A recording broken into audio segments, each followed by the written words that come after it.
Okay students, सो topology के इस 21st lecture में हम कुछ डेफिनेशंस करेंगे। तो सबसे पहली डेफिनेशन है मीटराइजेबल स्पेस।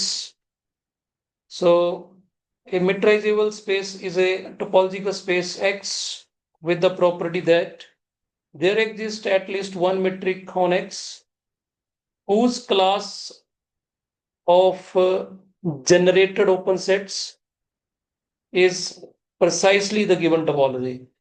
ओके तो हमारे पास एक नॉन एम्प्टी सेट है एक्स, उसको हम बोल सकते हैं कि वो टोपोलॉजिकल स्पेस भी है, उसके लिए एक मीट्रिक है और इस मीट्रिक के रिस्पेक्ट हम ओपन सेट्स जनरेट कर सकते हैं। ठीक, हमारे पास ये एक्स है और यहाँ पे पॉइंट है जैसे मान लो, तो इसके अराउंड हम एक ओपन सेट क्रिएट कर सकते हैं, इसके अंदर ओपन ओपन सेट क्रिएट कर सकते हैं। तो these open sets make a topology, क्योंकि टोपोलॉजी की डेफिनेशन पढ़ ली है हमने। तो उसमें क्या होता है कि एक तो फाई और एक्स होना चाहिए टोपोलॉजी के अंदर। ठीक है, कोई टोपोलॉजी अगर बनती है, दूसरे ओपन सेट्स जो होंगे यहाँ पे SR1 X1 कुछ इस तरह की हम एक लिस्ट बना सकते हैं।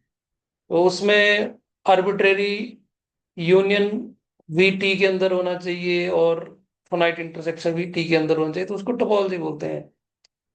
तो फर्क इतना ही है कि यहाँ पे इस टोपोलॉजिकल स्पेस के पास मीट्रिक भी है। इन जनरल टोपोलॉजिकल स्पेस में मीट्रिक होना जरूरी नहीं है। तो जिस टोपोलॉजिकल स्पेस के पास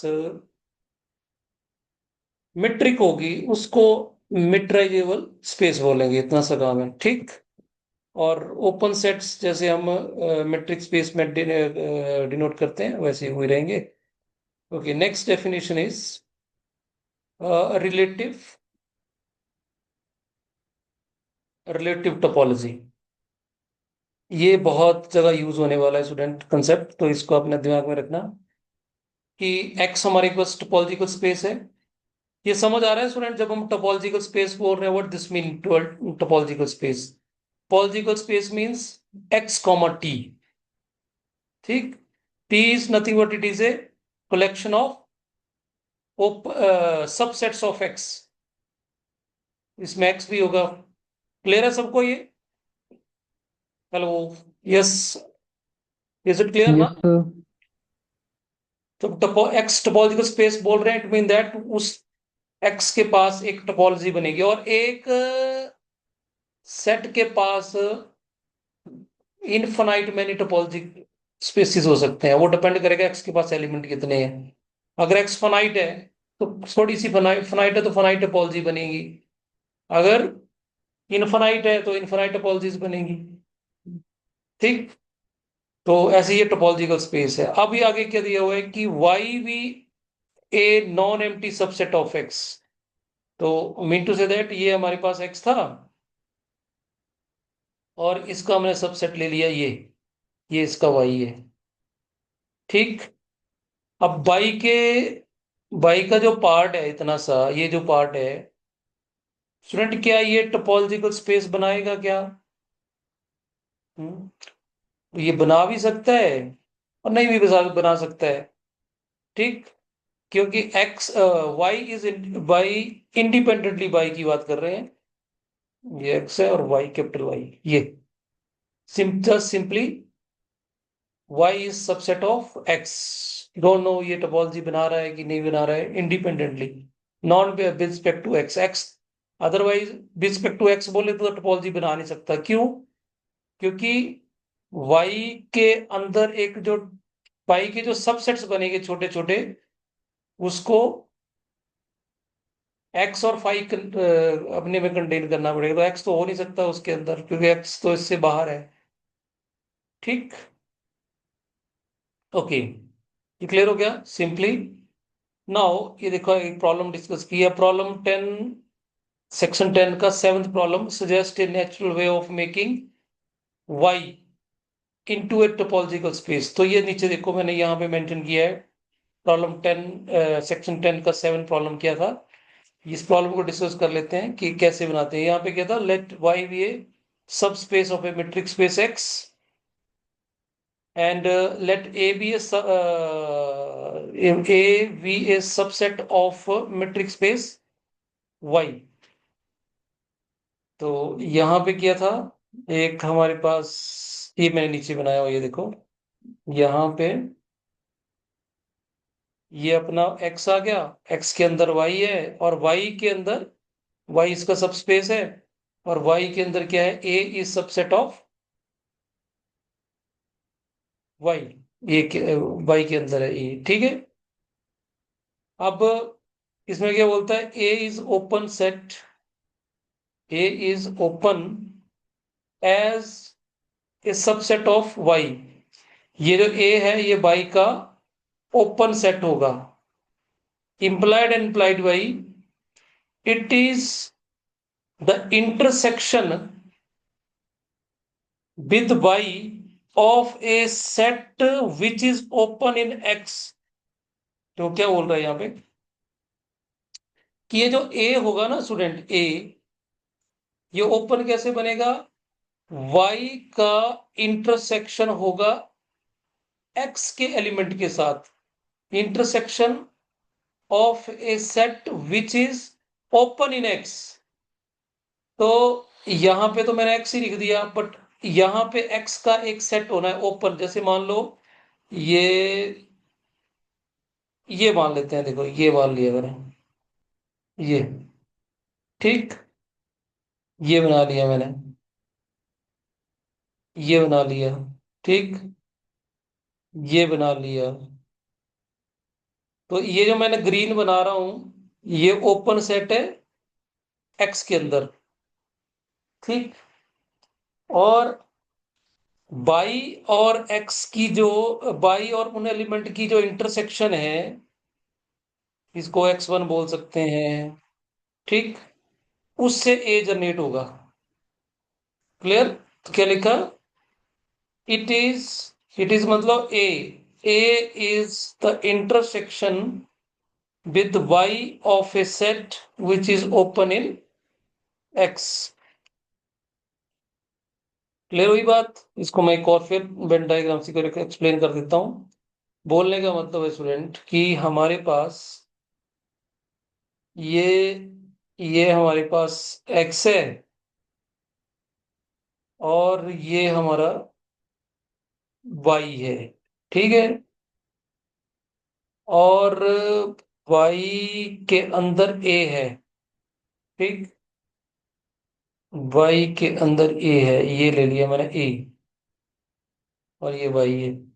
तो बोलता है ये ओपन होगा, अगर a अगर ओपन होगा तो a is written as y intersection, y का intersection some open set of x। तो हो सकता है कि हम यहाँ पे, मैं यहाँ पे ओपन सेट लेता हूँ। अब यहाँ पे मैंने अगर बिल्कुल मिडल में बनाऊंगा ना, इसको पॉसिबल नहीं है। इसका कुछ ऐसा पोर्शन होना चाहिए, ऐसा होना चाहिए, ए, ये है ए मतलब, ये, क्योंकि बाई का पार्ट है। और जब हम इसके इसकी इंटरसेक्शन किसके साथ लेंगे, इस पोर्शन की इंटरसेक्शन हम, इस पोर्शन की इंटरसेक्शन कुछ हम ओपन सेट के साथ लेंगे जो एक्स में ओपन है, ऐसा सोच बनेगा, तभी बनेगा ना ये वाई की इंटरसेक्शन और इस जो ग्रीन रेड वाला बनाया मैंने, बोल लो इसको बोल देते हैं x1 बोल देते हैं। तो a is nothing but it is A y और x1 की इंटरसेक्शन। बोलो बात समझ आई आपको। ओके। Yes sir. थोड़ा आइडिया लगा ना, क्योंकि अगर हम बीच में बना रहे हैं ना, ऐसे ऐसे जैसे यहाँ प्लॉट किया है, तो अब जब इंटरसेक्शन लेंगे y के साथ तो कुछ फिर वो कुछ ऐसा होना चाहिए, ऐसा होगा, फिर ऐसा पोर्शन। तो ये वाला भी एक्स्ट्रा आ जा रहा है ना, फिर ए नहीं आ रहा है, तो इसका मतलब ये डेफिनेटली बाई के साथ इस तरह का होगा ए। जब उसकी इंटरसेक्शन हम बाहर वाले के साथ लेंगे वाई के साथ, तो फिर ये वाला पार्ट हो जाएगा ए का, तो ए ऐसा होना चाहिए।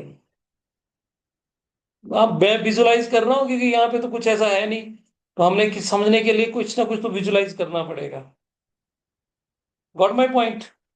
तो this is the technique to make open sets. बात समझ आ गई कैसे बनाना है ओपन सेट?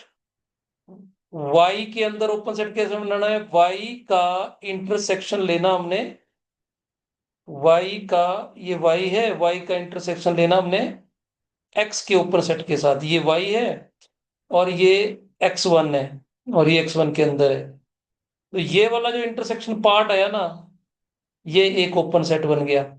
यहाँ पे एक दूसरा ले लेते हैं इस तरह से, तो इसका y का इंटरसेक्शन, ये जो बड़ा जो ये x2, ये ओपन सेट इन x है, तो ये वाला पार्ट a2 बन गया। This is our a1, this is our a2।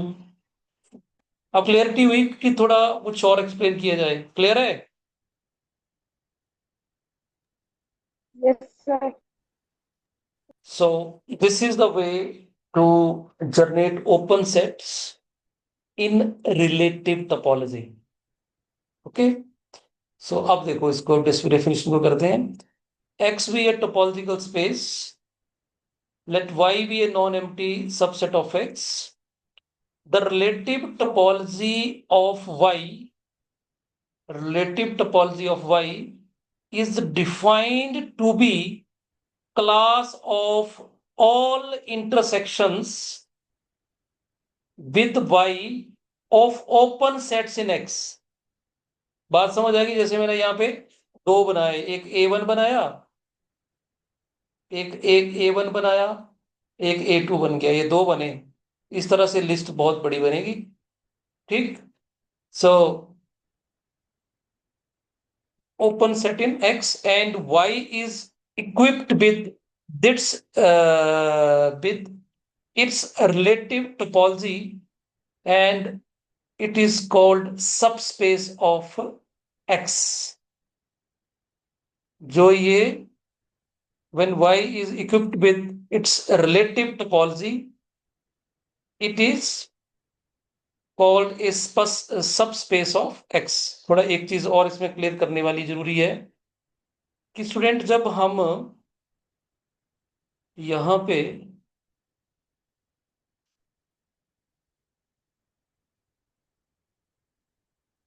थोड़ा सा इसको मैं यहाँ पे क्लियर कर लेता हूँ। अब ये जो स्टूडेंट हमारे पास रिलेटिव टोपोलॉजी बनने वाली है यहाँ पे, ये वाई के अंदर, ठीक। तो ये वाला पोर्शन A1 हो गया, ये वाला पोर्शन A2 हो गया। अब ये बनेगा कि क्लियर हो गया कि उसका इंटरसेक्शन होगा बाहर इसके इसके साथ। फिर इस तरह से A3 बन गया, A4 बनेगा, ऐसे करके सारे है ना, ये A5 A6। तो ये जो क्लास बनी A2 A3 A4 A5 A6, ये 6 सेट बने मान लो। तो ये रिलेटिव टोपोलॉजी बनेगी, तो इसमें एक फाइव भी ऐड करना पड़ेगा और एक वाई भी ऐड करना पड़ेगा। ठीक। अब आप इस टोपोलॉजी में आप ये नहीं बोल सकते कि कैपिटल एक्स और कैपिटल एक्स होगा अंदर। नो। क्यों? कैपिटल एक्स तो अंदर आ ही नहीं सकता। आप खुद ही देखो पिक्चर, कैपिटल एक्स तो बाहर है और ये बाई है, बाई के छोटे पार्ट्स हैं, ओपन सेट्स बने हैं। मेरी बात समझ रहे हो आप? यस अभिषेक, क्लियर है ये? Yes sir. क्योंकि यहाँ पे अगर हमने स्टूडेंट एक्स की टोपोलॉजी लिखनी हो ना, तो एक्स की टोपोलॉजी कैसे लिखते हैं हम? उसमें तो एक सेट आ गया T1, ये ऊपर लिखा ही है, जैसे ये देखो फाइव भी होना चाहिए, एक्स भी आना चाहिए, और यहाँ पे T1 T2 लाइक दिस। तो यहाँ फाइव के साथ एक्स आएगा, क्योंकि टोपोलॉजी कितनी किसकी है? एक्स की है। अब यहाँ भी जो टोपोलॉजी बनी, ये रिलेटिव टू मतलब रिलेटेड टू बाई, बाई के रिस्पेक्टिव बन रही है, तो डेफिनेटली यहाँ पे फाइव तो आएगा, लेकिन यहाँ पे एक्स नहीं आएगा, यहाँ वाई आएगा। Clear? So this is very, very important. What mean by relative topology? So we get a class of open sets, और वो ओपन सेट y में होंगे. वो कैसे जनरेट होंगे? They can be generate by the intersection of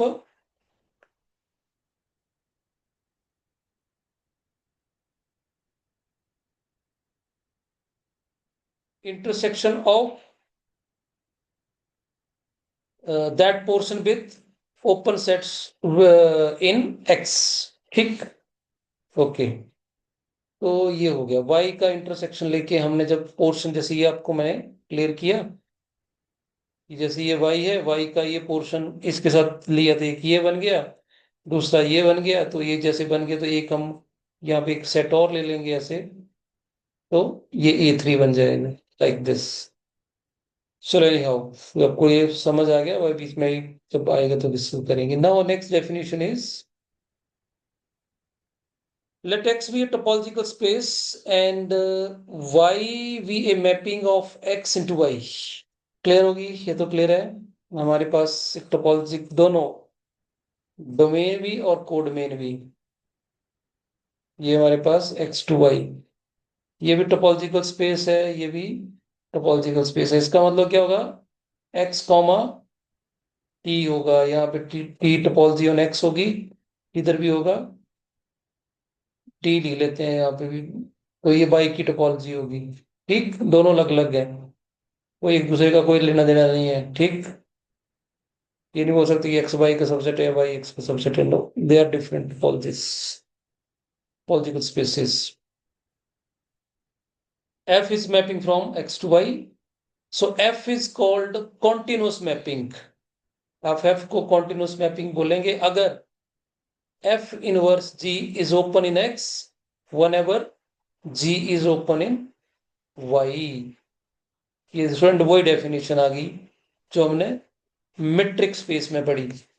ठीक है. f continuous कब होगा? f इज कॉन्टिन्यूस मैपिंग होगा कब? If f inverse g open होना चाहिए in x where g is open in y. Mean to say that ये हमारे पास x है और ये हमारे पास y है. तो ये इन दोनों के बीच में f मैपिंग है. ये कॉन्टिन्यूस कब होगी? जब यहाँ पे, अगर हम यहाँ पे g लेते हैं, ओपन सेट है g, तो इसकी इनवर्स इमेज यहाँ पे होगी f इनवर्स g. तो वो यहाँ ओपन होना चाहिए x में. तो बोलने का मतलब है कि ओपन को पुल करेगा. इधर ओपन है, इधर भी ओपन होना चाहिए. क्यों? क्योंकि यहाँ ओपन है. ये देखो, f इनवर्स g जो है इज ओपन इन x. अब इसके ऊपर इमेज ले लेता हूँ, f लगा देता हूं मैं, f इनवर्स g. तो f इनवर्स f अब कट जाएगा, था आई आएगा तो क्या बचेगा? g बचेगा. तो that is open in y. एक ही बात है. इसका f इनवर्स g का जब इमेज लेंगे तो g आएगा. यहां से इधर को सोचें तो इसका इमेज g आएगा, और यहां से उल्टा सोचें तो हम बोलेंगे g का इनवर्स ये इमेज f इनवर्स g है. तो अगर ऐसा होता है तो हम क्या बोलेंगे इसको? It is continuous mapping. Means open set map to open set. Simple, जैसे हमने मैट्रिक्स स्पेस में इसकी थ्योरम भी करी है. और this is very very important. मैं तब भी बोला था, देखो यहाँ पे भी देखो टोपोलॉजिकल स्पेस जो है ना स्टूडेंट, मैट्रिक स्पेस जो है वो टोपोलॉजिकल स्पेस का एक पर्टिकुलर केस है. टोपोलॉजिकल स्पेस बहुत बड़ा है और मैट्रिक स्पेस जो है उसका छोटा सा एक पर्टिकुलर केस है. जैसे रियल नंबर है ना हमारे पास, बहुत बड़ा रियल नंबर सिस्टम है, और नेचुरल नंबर जो है उसका छोटा सा एक पार्ट है. सेम लाइन पे यहाँ पे मैट्रिक जो है, मैट्रिक स्पेस है वो छोटा सा उसका एक सब सेक्शन है, यू कैन से. ठीक. तो यहाँ पे साथ में बोला है एंड एन ओपन मैपिंग कब बोलेंगे इसको? If F of G is open in Y whenever G is open in X. अब इसको ओपन मैपिंग बोलेंगे अगर यहां पे जी ओपन होगा, अगर यहाँ पे जी ओपन है और एफ ऑफ जी यहाँ पे ओपन है, ओपन मैपिंग बोलेंगे। ध्यान रखना ओपन मैपिंग थ्योरम भी आएगी आगे। ओपन का मतलब, ओपन मैपिंग का मतलब होता है कि F of G is open in Y whenever G is open in X. Okay, अभी एक्सप्लेन कर रहा है कि a mapping is continuous if it pulls open sets back to open sets. Open open sets back to open sets, तो open open को आपस में correspond करता है। And open if it carries open set over to the open set. Clear हो गया ये? And any image F of x of A topological space x under A continuous mapping F is called continuous image. F of x को क्या बोलेंगे? Continuous image. इसको continuous image बोल देंगे। ठीक, तो दो तीन डेफिनेशन इसमें होगी। कॉन्टिन्यूअस मैपिंग क्या होती है, और ओपनिंग मैपिंग क्या होती है, और कॉन्टिन्यूअस इमेज क्या होती है। तो ये क्लियर है, ये पहले भी मैंने मैट्रिक्स स्पेस में किया है। अब next definition is homeomorphism. So if a homomorphism is a one-to-one map, continuous mapping of one topological space onto another, which is also an open mapping। देखो, तो तीन चीजें बोल दी कि हमारे पास ये है मैपिंग एक, इसको होम्योमॉर्फिज्म कब बोलेंगे? पहली बात, एफ आपका क्या होना चाहिए? कॉन्टिन्यूस होना चाहिए, कॉन्टिन्यूस होना चाहिए। नंबर टू, वन वन होना चाहिए। नंबर थ्री, ऑन टू होना चाहिए। नंबर चार, ओपन मैपिंग होनी चाहिए। ठीक, अब चारों को एक्सप्लेन कर देते हैं एक बार।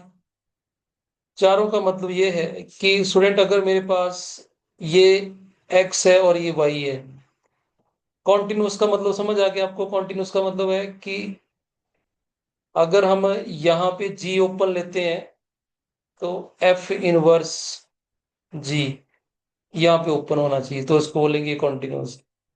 वन वन का मतलब है कि एक पॉइंट जो वो एक को ही करेगा, एक से दो नहीं होगा। ऐसे नहीं होगा कि दो पॉइंट एक को कर जाए, ऐसा नहीं होगा। एक सेट है तो एक को करेगा कन्वर्स, ठीक है मैप। अगर ऐसा हो तो इसको बोलते हैं मैनी वन। वन वन का मतलब, आई हो मैं एज्यूम कर रहा हूँ कि आपको वन वन का तो पता ही है क्या होता है, वन वन फंक्शन। ठीक, तो ये हो गया वन टू वन कॉरस्पॉन्डेंस हो गया। दूसरा onto. Onto means कि इस ऑन टू फंक्शन में क्या होता है, तो रेंज होती है, रेंज ऑफ द फंक्शन जो होती है वो कोड मेन के बराबर होती है। इट मीन दैट वाई का कोई भी पॉइंट, वाई का कोई भी पॉइंट ऐसा नहीं होगा जो एक्स के साथ कनेक्ट ना हो। इसका मतलब यहाँ पे कोई पॉइंट बना रहे हैं हम वाई में, तो वो एक्स के साथ कनेक्ट होगा ही होगा। यहाँ पे कोई ऐसा डॉट बच जाए जो एक्स के साथ कनेक्ट ना हो, इट मतलब ये ऑन टू नहीं है। ऑन टू मतलब every point of y is image of some point of x। Clear? Clear है सबको भाई? ये ऑन टू क्या है? चलो, दूसरा, चौथी बात बचती ओपन। ओपन का मतलब क्या है कि अगर यहां पे जीवन ओपन है, जीवन सेट ओपन है इधर, तो यहां पे एफ ऑफ जीवन ओपन होगा। ये ओपन की डेफिनेशन है। तो आई थिंक ये क्लियर हो गया। होमोमॉर्फिज्म क्या होता है? वन वन होना चाहिए, कॉन्टिन्यूस होना चाहिए। यहाँ पे वन वन तो यहाँ लिखा ही है, देखो वन वन कॉन्टिन्यूस वर्ड लिखा है। ऑन टू ये लिखा है, ये ऑन टू होना चाहिए, और तीसरा साथ में लिखा है विच इज आल्सो ये ओपन मैपिंग। ये चार चीजें होनी चाहिए। सो two topological spaces X and Y are said to be homeomorphic if there exists a homeomorphism of X onto Y। तो जो टोपोलॉजिकल स्पेस है दोनों आपस में, उसको क्या बोलते हैं हम, क्या बोलेंगे, होम्योमॉर्फिक। अगर इन दोनों के बीच में होमोमॉर्फिज्म होगा, ठीक। तो कई बार हम इसको ऐसे भी लिख देते हैं कि एक टोपोलॉजिकल स्पेस जो है ये होम्योमॉर्फिज्म या आइसोमॉर्फिज्म लिखते थे इसको। क्लियर हुई बात ये? सो इट मीन दैट ये टोपोलॉजिकल स्पेस जो है वो लगभग सेम होंगे, हर पॉइंट आपस में कनेक्टेड है, वन वन भी है, ऑन टू भी है, ओपन ओपन के साथ कनेक्टेड है, ओपन इन वाई की इमेज प्री इमेज एक्स में ओपन है, ओपन डोमेन की ओपन सेट की इमेज इमेज वाई में वो ओपन है। तो इट मीन दैट दोनों टोपोलॉजिकल स्पेस जो है वो, अच्छा इसको ऐसे समझ सकते हैं स्टूडेंट हम कि जैसे दो टोपोलॉजिकल स्पेस है ना, तो हम इसको छोटी क्लासेस में जैसे पढ़ते हैं ना कि दो ट्रायंगल्स सिंबल दो ट्रायंगल्स सिमिलर कब होती हैं और कॉन्ग्रुएंट कब होती हैं। तो हम बोलते हैं कि दो दो ट्रायंगल्स सिमिलर तब होती हैं जब उनकी शेप सेम हो, है ना। शेप सेम मतलब कुछ रेशो होनी चाहिए। और कॉन्ग्रुएंट कब होती है? जब शेप भी सेम हो और साइज भी सेम हो। क्लियर? जब शेप और सेम दोनों सेम हो, ठीक। अगर एक इक्विलेटरल ट्रायंगल है और एक आइसोसेलेस है, तो ना तो उसकी शेप सेम होगी ना साइज सेम होगा। अगर उधर इक्विलेटरल ट्रायंगल है, उधर भी इक्विलेटरल ट्रायंगल है, तो ये हो सकता है एक ट्रायंगल छोटी हो, एक ट्रायंगल छोटी हो और एक बहुत बड़ी हो, लेकिन है दोनों इक्विलेटरली, तो इनका शेप सेम है, साइज सेम नहीं है। लेकिन अगर शेप भी और साइज भी सेम हो जाए तो हम बोल देते हैं कि दोनों ट्रायंगल आपस में कॉन्ग्रुएंट है। तो सेम लॉजिक यहां पे लगा सकते हैं कि ये जो एक्स और वाई दोनों टोपोलॉजिकल स्पेस हैं, उनका शेप भी सेम है और साइज भी सेम है। बोलो, ये ठीक है? फिट बैठेगा लॉजिक? ठीक है अपेक्षा ये? Yes, sir. Okay. So now आगे लिखा है the Y is called homeomorphic image of X. Clear है? ये तो एक्स मैपिंग आपकी एक्स टू वाई है, तो वाई को डेफिनेटली क्या बोलेंगे? Homeomorphic image of X. Okay, if x and y are homomorphic, then their points can be put into one to one corresponding in such a way that their open sets also correspond to one another। ये तो बात मैंने कर ही दी आपको यहाँ पे कि अगर होम्योमॉर्फिज्म है दोनों में, तो दोनों के ओपन ओपन के साथ कनेक्ट होंगे पॉइंट, है ना, both way. And the two species therefore differ only in the nature of their points, and can from the point of view of topology we consider essentially identical। तो मैंने वही बता दिया आपको कि साइज भी सेम, शेप भी same, फर्क थोड़ा पॉइंटों का होगा। हो सकता है स्टूडेंट कि हो सकता है कि ऐसा हो सकता है, देखो एक टोपोलॉजिकल स्पेस है, एक्स है, ये 1 2 3, इसमें 3 पॉइंट है, और इसमें ABC। तो वन की इस एक वन के साथ हो सकता है, 2C के साथ, 3B के साथ, ये लाइक दैट। तो ये आपस में आइसोमॉर्फिक है, होम्योमॉर्फिक है। क्लियर? 3 ही पॉइंट हो गए इधर, 3 इधर होंगे, पर ये भी पॉइंट अलग अलग है। क्यों? क्योंकि यहाँ पे एक्स है, इधर भी अगर सेम ही होते तो इधर भी एक्स ही होता ना, यहाँ वाई है, तो डेफिनेटली पॉइंट तो डिफरेंट होने ही है। बाकी दे विल कनेक्टेड। अगर ये वन जो है, अगर हम एक क्लोज सेट बोलेंगे इसको, तो यहाँ पे ये ए भी क्लोज ही होगा, ये इसकी इमेज होगी। बी को अगर हम ओपन बोलेंगे तो इधर टू भी ओपन होना, थ्री भी ओपन होगा, like this. Got my point?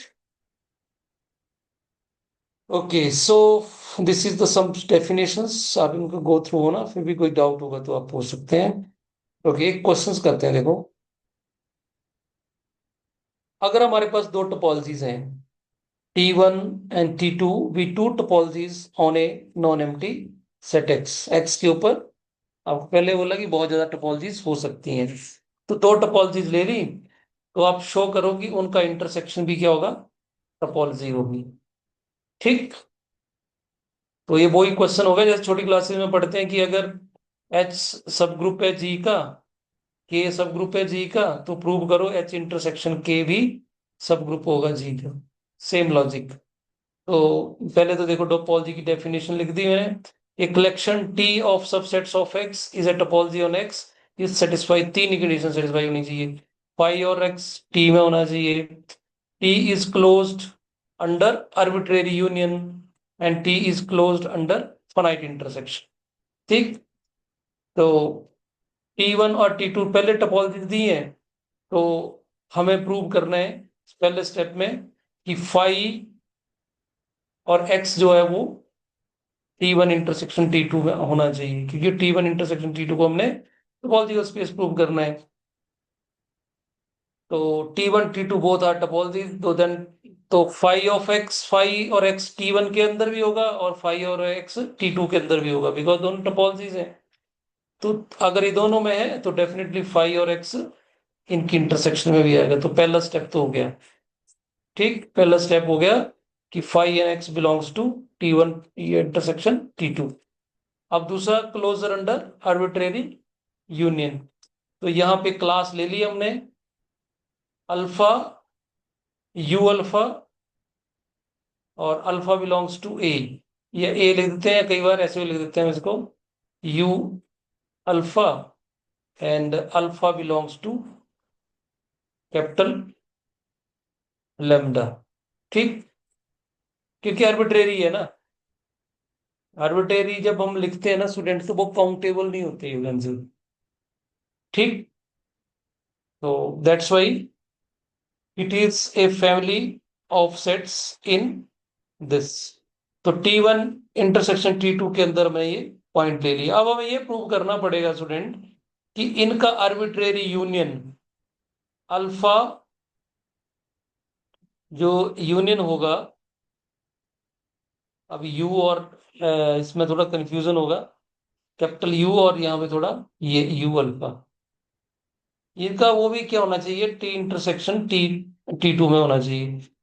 तो डेफिनेटली अगर ये पूरी फैमिली T1 इंटरसेक्शन T2 में है, तो each alpha, for each alpha, you alpha T1 में भी होगा और T2 में भी होगा। क्लियर? क्योंकि इंटरसेक्शन ये इसमें एक बात कर रहा है, ये है T1 इंटरसेक्शन T2, ये T1 टोपोलॉजी है, ये T2 है, इसकी बात कर रहा है। तो अगर हम बोल रहे हैं ये जो क्लास है हमने ली है ओपन सेट की, ये इंटरसेक्शन में है, तो ये T1 के अंदर भी होनी चाहिए और T2 के अंदर भी होनी चाहिए, तो इंटरसेक्शन में आएगी ये।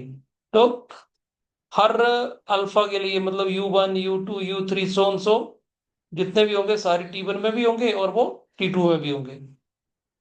और T1 T2 टोपोलॉजी है, तो इसका मतलब जितने भी T1 के अंदर हैं अल्फा, यू अल्फा, उनका आर्बिट्रेरी यूनियन भी T1 के पास होगा। उसी तरह से arbitrary union of you alpha T2 में भी होगा। अब ये आर्बिट्रेरी यूनियन T1 में भी है T2 में भी है, तो इन दोनों, ये जो आर्बिट्रेरी यूनियन है ये इंटरसेक्शन में भी होगा।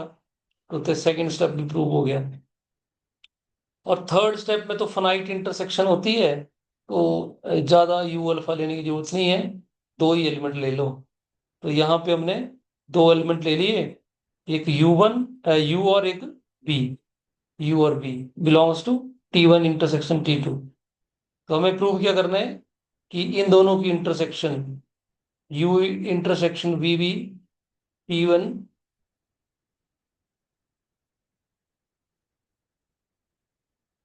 इंटरसेक्शन T2 में होना चाहिए। चलो तो फिर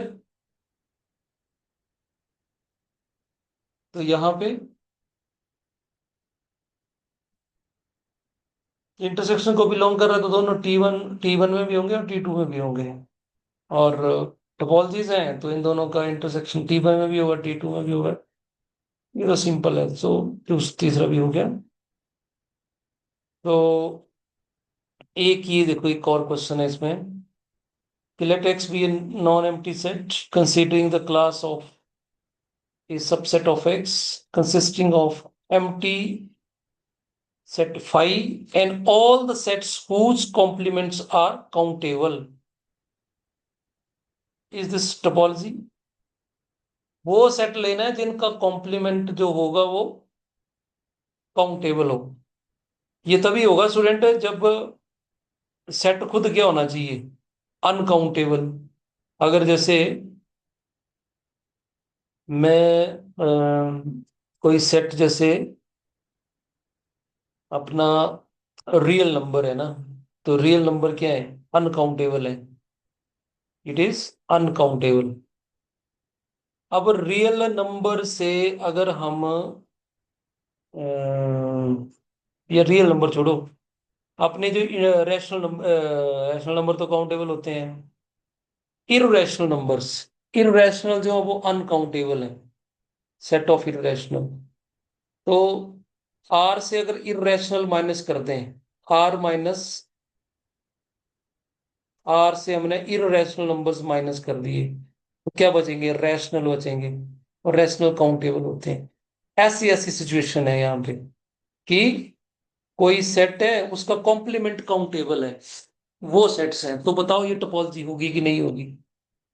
तो ये डिफाइन कर लिया हमने कि टी क्या होगा, टी में फाइव ही है और साथ में A belongs to X, A belongs to X है। पर ये कब करेगा एक्स को बिलोंग, जब इसका कॉम्प्लीमेंट क्या होना चाहिए, काउंटेबल होना चाहिए। तो आप इसको देखो, फाइव तो डेफिनेटली टी में होगा ही होगा, एक्स भी होगा। क्यों, क्योंकि एक्स का कॉम्प्लीमेंट क्या आएगा, फाइव, फाइव तो है ही है इसके अंदर, तो दोनों बिलोंग कर गए।